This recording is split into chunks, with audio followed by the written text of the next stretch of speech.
Before I start anything, first and foremost, I need to apologize about my hair. It's reached the point of no return, and I'm sorry, it has nothing to say for itself. It looks terrible, it feels terrible, and I'm sorry that you have to look at it. So my hair is apologizing to you right now. I'm also apologizing for my voice. I might be getting a little sick, and for the fact that this video looks crooked, but it's actually not. The floor is uneven, so I am straight, but my bookshelves look tilted, so it's a little awkward. But that aside, let's talk about October, because all of the books were released in October and it was a mad mess. And somehow, during this month of October, I managed to read 13 books. Albeit half of these books were graphic novels and comics, which I am very excited to show you. But some of these were pretty long books, and I have no idea how I managed to read them in this month because it was crazy, but that doesn't matter. I'm here to show you them today. The first book I read this month was The Adventures of Tintin by Herge. Got a first name there? It just says Herge. I think it's French, Herge, I'm not sure. This is a collection of 3 comics about Tintin. I don't know if you guys have ever heard of him. It's a pretty neat comic collection here. I had this recommended to me by a friend, so I decided to pick it up and read it, and I very thoroughly enjoyed it, and I think I'm going to be picking up the next one here soon. The next book I read in October was The Marbles by Brian Selznick. For those of you who don't know Brian Selznick, he wrote Wonderstruck and The Invention of Hugo Cabret, which I have right here. You can see the eye and the spine. I am sorry, my voice sounds awful. For those of you who don't know, he does a word and picture medium and books. Some of the story is told in pictures, some of it is told in words. I enjoyed Marvels, but I don't think I enjoyed it as much as the Hugo Cabret and Wonderstruck. I think Wonderstruck is the favorite of the 3. I think it goes Wonderstruck, then Hugo, then Marvels. But either way, Brian Selznick has some very good work and you should definitely check him out. The third book I read in October was Macbeth by Shakespeare. I did not have to read this for school or anything. I just kind of picked this up because I've been kind of checking out Shakespeare lately. Which sounds kind of snobby and pretentious, but it's actually a little interesting and it kind of gives some variety to my reading. I don't know, sometimes when I read so much of the same thing, it helps to grab something different to break it up, and it's good to get a look into the classics. So yes, I have the No Fear Shakespeare by SparkNotes. I usually read the original, and if it makes absolutely no sense, I will go to the plain English, which is side by side. Definitely check these out. They're really cheap, $5. If you want to get more into the classics or into Shakespeare, definitely do these. They're really fun. The fourth book I read this month was actually a reread, and that is Vicious by Victoria Schwab. Victoria Schwab. She has an interesting last name. Makes me think of a Q-tip, I'm sorry. I actually read Vicious at the beginning of this year, and my friend and I wanted to read it together, and I've been wanting to reread it, and since it's Halloween, and it's very dark and kind of creepy book, I thought I'd pick it up again. And I loved it. Victoria Schwab is like my second favorite author in the whole world. Her writing is beautiful. If you have not checked her out, you definitely should. This is kind of a superhero-ish book. Not really. It's kind of, you don't know who the villain is, and you don't know who the hero is, and you kind of have to read it and read their backstories and see who you think is right and wrong in this situation. But on top of that, it's just got some cool like imagery in your head and very beautiful descriptions. Definitely check Vicious out. The fifth book I read was no other than Magnus Chase and the Gods of Asgard by Rick Riordan. I love Rick Riordan. I love his books, even though there's one of them that kind of disappointed me that was released last year. I am still looking forward to Magnus Chase because I don't know a lot about the Norse gods, and Rick Riordan's writing is very good. So yes, I enjoyed this. I'm excited to see where it will go. Some of my thoughts on it are kind of confused. I've been wanting to discuss this with someone, but nevertheless, I did enjoy it and I did learn a lot about Norse gods. So if you want to chat to me about that in the comments, please do so, because I have had no one to talk to about this. The sixth book I read in October was Smoke and Shadow by Jinlin Yang. For those of you who don't know, I am a really big fan of the series Avatar: The Last Airbender, and I am deeply following the comics. Some people don't like the comics because it's not as good as the original series. Well, of course it's not as good as the original series, but it's a continuation written by the writers themselves, but kind of continued in the artwork and some of the writing by Jinlin Yang, who I think does a very good job. I apologize for my voice again. But yes, this is just a continuation of their adventures and new things going on, and you can kind of see how it connects into Legend of Korra, so yes, highly recommend these comics. The seventh book I read this month was Through the Woods by Emily Carroll. This graphic novel was phenomenal. I gave it 5 stars, and you know what the weird thing is? It kind of has low ratings on Goodreads.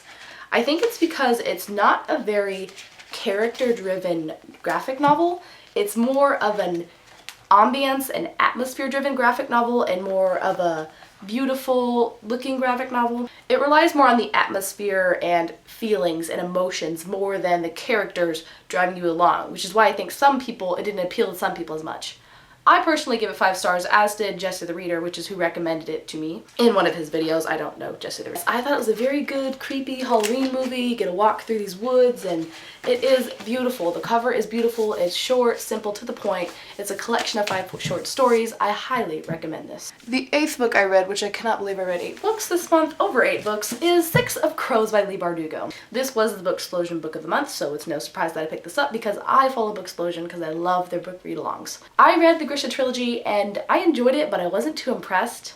I was kind of like put off by it. I think it was a little hyped up. What's the word I'm looking for? Overhyped, that's the word. I think it was a little overhyped and it didn't seem very story driven, but I did enjoy the characters. I don't know. But either way, 6 of Crows, on the other hand, blew me out of my chair. For those of you who don't know, it's a heist story. You don't have to read the Grisha trilogy to read it. As a matter of fact, I wouldn't waste my time with the Grisha trilogy before reading this. Actually, if you want to get into the Grisha trilogy, read this, because it was phenomenal. The characters were wonderful. The story was great. It kind of reminded me of Mistborn. Now, Mistborn, I think, is a little better than this. No offense, because Brandon Sanderson's my favorite author, but it did give me a very reminiscent feel of like all these characters trying to take something down. So if you like Mistborn and if you're into heist stories, definitely check this out. It is a very good book, and can we talk about how pretty it is? Black spines and all the beautifulness. It's wonderful, guys. The 9th book I read this month was none other than Shadows of Self by Brandon Sanderson. For those of you who don't know, Brandon Sanderson is my favorite author, and this is the sequel trilogy to his Mistborn series. Mistborn is like a mythological series. It's completely said and done, one trilogy.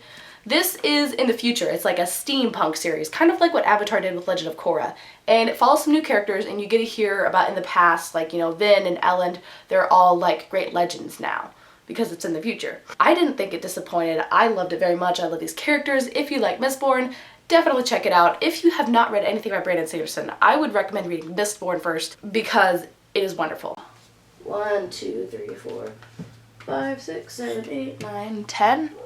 The 10th book I read was The Name of the Wind by Patrick Rothfuss. This is what I call my month-long pick-along. I will pick one large fantasy book and read like 50 pages a day and slowly go through it throughout the month. That's how I get through the big Brandon Sanderson books and big fantasy books. And this was phenomenal. I am dying to discuss this with someone. It was so deep, so good.